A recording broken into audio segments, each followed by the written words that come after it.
জিলাৰ অসম নাগালেণ্ড সীমান্তৱৰ্তী হালুৱাটিঙৰ পৰা কেৱল মাত্ৰ 30 কিলোমিটাৰ দূৰত্বত এটা সুন্দৰ প্ৰাকৃতিক পৰিৱেশ নাগালেণ্ডৰ ভিতৰত আৰু তুলিৰ যিটো ৱাটাৰফল সেই তুলি ৱাটাৰফলত দেখা গৈছে অসমৰ বিভিন্ন জিলাৰ পৰা ইয়াত যুৱকসকল আহি পিনি তেওঁলোকে ইয়াত ঠাণ্ডাত গৰমৰ পৰা পৰিত্ৰাণ পাবৰ কাৰণে তেওঁলোকে ইয়াত ৱাটাৰফলত আহি তেওঁলোকে ইয়াত ঠাণ্ডা ল'বৰ কাৰণে দেখিবলৈ পোৱা গৈছে। আমি এই মুহূৰ্তত দেখুৱাইছো যিটো হালুৱাটিঙৰ পৰা কেৱল মাত্ৰ 30 কিলোমিটাৰ দূৰত্বত যি নাগালেণ্ডৰ তুলিত যি আছে ৱাটাৰফল আছে সেই ৱাটাৰফলত ইয়াৰ যিসকল অসমৰ বহু যুৱক ইয়াত তেওঁলোকে ঠাণ্ডা বিচাৰি আহে গৰমৰ পৰা পৰিত্ৰাণ পাবৰ কাৰণে আৰু যিহেতু আমি দেখুৱাইছো এটা অতি সুন্দৰ প্ৰাকৃতিক পৰিৱেশৰ মাজত ইয়াৰ এই নাগালেণ্ডৰ যি শিলৰ যি এটা সুন্দৰ পৰিৱেশ শিলৰ ফাকে ফাকে পানী বাগৰি যোৱা যি এটা সুন্দৰ পৰিৱেশ সেই সুন্দৰ পৰিৱেশ আমি এই মুহূৰ্তত যিটো দেখুৱাইছো আৰু ইয়াৰ যিটো পৰিৱেশ সেই পৰিৱেশে ইতিমধ্যে অসমৰ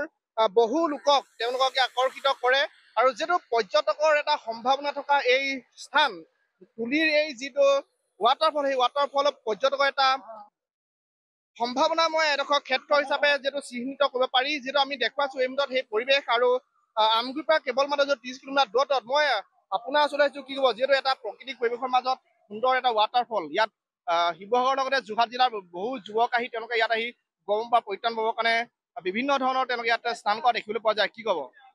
নিশ্চয়কৈ আচলতে আমি ৩-৪ বছৰ আগৰ পৰা ইয়ালৈ অহা হয় আৰু আচলতে গৰম যেতিয়া অসমত পৰে যি সময়ত আমাৰ 40 ডিগ্ৰী চেলচিয়াছ বা গৰমত কাৰেণ্ট নাথাকে ফেন নাথাকে ভাত খাব নোৱাৰি এনেকুৱা এটা অৱস্থাত কি হয় আমাৰ যি নাগালেণ্ড সীমান্তৱৰ্তী এলেকা অসমৰ পৰা শিৱসাগৰৰ পৰা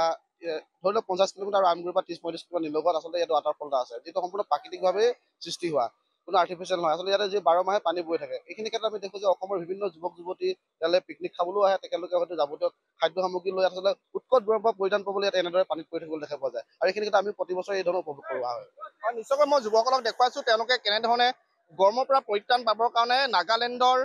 যি তুলি যি অঞ্চল এই অঞ্চললৈ আহে ৱাটাৰফল এটা সুন্দৰ এটা দৃশ্য বুলি ক'ব লাগিব এটা প্ৰাকৃতিক পৰিৱেশ তেওঁ এইটো প্ৰকৃতি সৃষ্ট এটা প্ৰাকৃতিক পৰিৱেশ মই ভাবি তোমাৰ ওচৰলৈ আহিছো ক'ৰ পৰা আহিছা আৰু কি ক'বা যিটো অসমত এতিয়া প্ৰচণ্ড গৰম তাৰ মাজতে তোমালোক এনেধৰণে নাগালেণ্ডলৈ আহিছা আগতে কি ক'বা?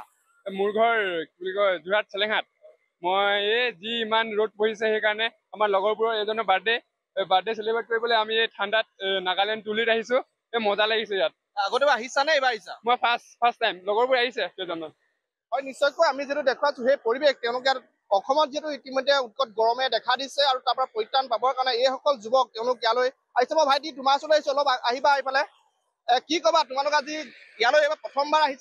আহিছানে আৰু আগতে আহিছা? আগতো 3বাৰ মান আহিছো আৰু আমি আজি আমাৰ লগৰ বাৰ্থডে আছে সেইবাবে আমি আজি অলপ এনজয় কৰিবৰ কাৰণে আহিছো। কেনেকুৱা লাগিছে? ভালে লাগিছে আমি প্ৰতিটো জুন জুলাই মাহত আহো আৰু এনেদৰে উপভোগ কৰো এয়া। কিমানজন যুৱক আহিছে? আমি 6জন মান আহিছো। ক'ৰ আহিছে? আমি আমগুৰি হালুৱাটিং আৰু আপোনাৰ সেই চেলেংগাটো আহিছে লগত এই আমাৰ কলেজ ফ্ৰেণ্ড আৰু হয় নিশ্চয়কৈ এইসকল বন্ধু আহিছে তেওঁলোকে গৰমৰ পৰা পৰিত্ৰাণ পাবৰ কাৰণে যিটো মই দেখুৱাইছো সমগ্ৰ পৰিৱেশটো এটা প্ৰাকৃতিক সৃষ্ট যিটো পৰিৱেশ আৰু নাগালেণ্ডৰ এডোখৰ অতি মনোমোহা ঠাই তুলিত আমগুৰিৰ পৰা কেৱল মাত্ৰ 30 কিলোমিটাৰ আঁতৰত নাগালেণ্ডৰ যিহেতু পাহাৰীয়া এটা ঠাই আৰু এই পাহাৰীয়া ঠাইডোখৰ যি প্ৰাকৃতিক সৌন্দৰ্য সেই সৌন্দৰ্য উপভোগ কৰিবৰ কাৰণে অসমৰ বিভিন্ন প্ৰান্তৰ পৰা যুৱকসকল আহে আৰু যিহেতু অসমত এতিয়া প্ৰচণ্ড গৰম আৰু সেই গৰমৰ পৰিত্ৰাণ পাবৰ কাৰণে নাগালেণ্ডৰ তুলিৰ এই যিটো ৱাটাৰফল সেই ৱাটাৰফলত তেওঁলোকে প্ৰাকৃতিক সৌন্দৰ্য উপভোগ কৰিবৰ কাৰণে যুৱকসকল অহা দেখিবলৈ পোৱা গৈছে।